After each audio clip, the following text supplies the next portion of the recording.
Good morning, students. Today we are going to complete this chapter, chapter second, microorganic, friend and foe. Previous time we have read meaning of food preservation.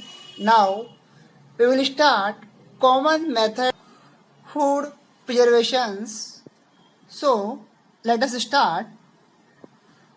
Salt and chemical methods है. Salt and edible oils are edible माने खाने वाला are the common chemicals generally used to check the growth of microorganisms.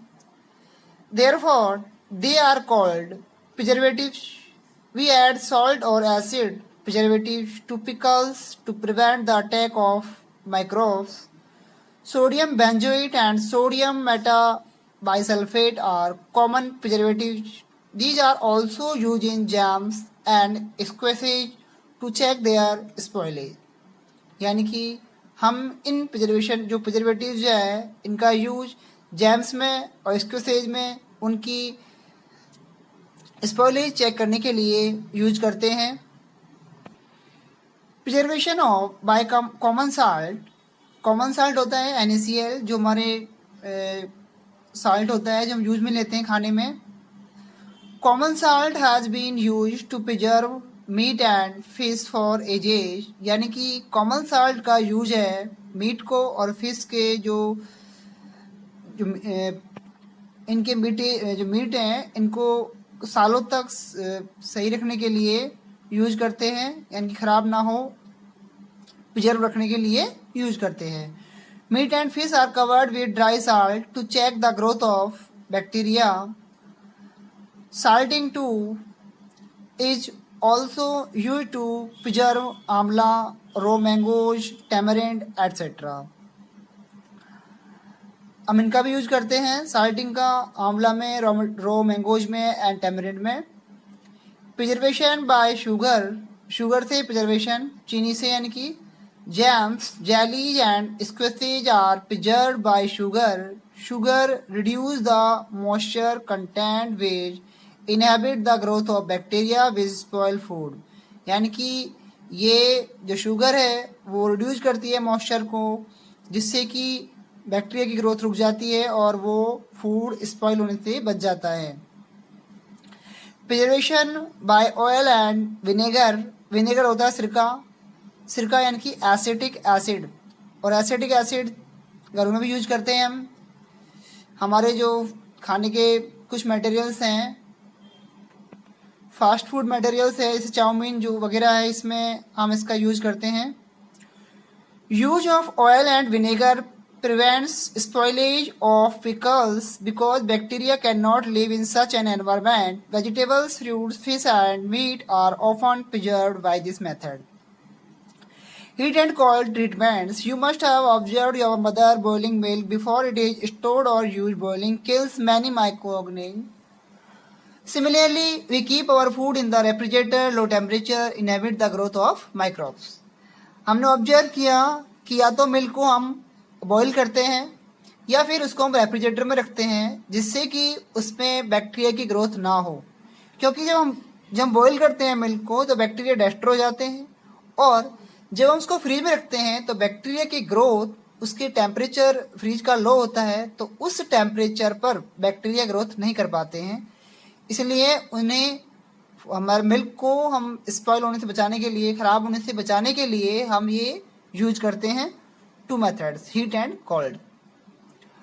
Why does the milk that comes in packets not spoil? My mother told me that the milk is pasteurized. What is pasteurization? जो milk है उसको पास्चुराइज करते हैं जब packets में रखते हैं जिससे कि वो ख़राब ना हो. पास्चुराइजेशन की जो प्रोसेस है, pasteurise milk can be consumed without boiling as it free from harmful microbes. The milk is heated to about 70 degree. Milk को हीट किया जाता है 70 डिग्री पर for 15 to 30 seconds and there suddenly chilled and stored. और फिर इसको करने के बाद में सडनली अचानक इसको एकाएक ठंडा किया जाता है और फिर इसको स्टोर किया जाता है. By doing so it prevent the growth of microbes. इस टेक्निक से जो ग्रोथ है माइक्रोब्स की वो रुक जाती है। This process was discovered by Louis Pasteur, it is called pasteurization. और इस प्रोसेस की जो डिस्कवरी थी वो लुइस पाश्चर ने की थी, और ये जो प्रोसेस है वो कहलाती है pasteurisation. Storage and packing. These days, dry fruits and even vegetables are sold in sealed airtight packets to prevent the attack of microbes. These days जो ड्राई फ्रूट्स हैं और वेजिटेबल्स हैं उनको बेचने के लिए सील करते हैं एयर टाइट, जिससे कि उसमें एयर ना जाए, जिससे कि माइक्रोब्स के अटैक से उनको प्रिवेंट किया जा सके। नाइट्रोजन फिक्सेशन ये एक मोस्ट इंपॉर्टेंट टॉपिक है जो कि आपके 9th और 10th तक भी आता है ये वाला। नाइट्रोजन फिक्सेशन में जो नाइट्रोजन है, एटमॉस्फेरिक जो नाइट्रोजन है उसका यूज हम कैसे करते हैं।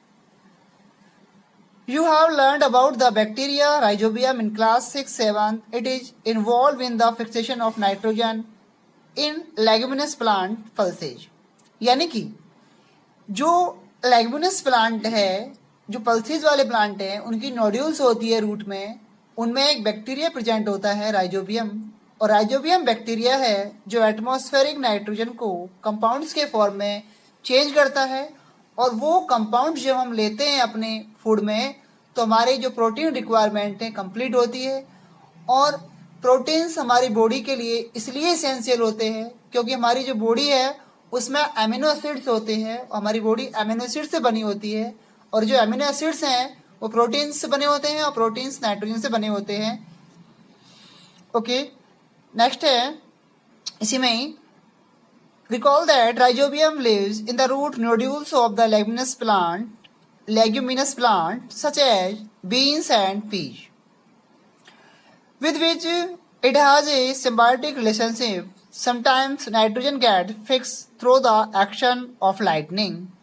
But you know that the amount of nitrogen in the atmosphere remains constant. You may wonder how. Let us understand this in the next section.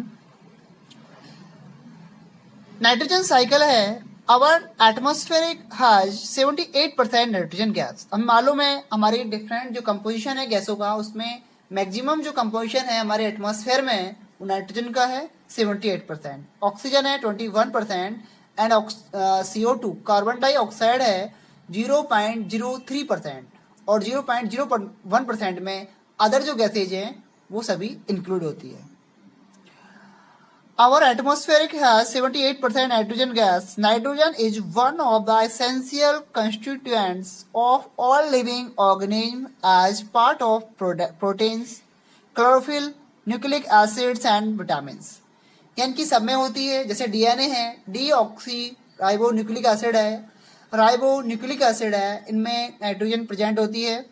The atmospheric nitrogen can not be taken directly by plant and animal.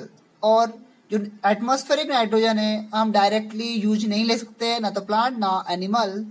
Certain bacteria and blue green algae present in the soil fix nitrogen from the atmosphere and convert it into compounds of nitrogen.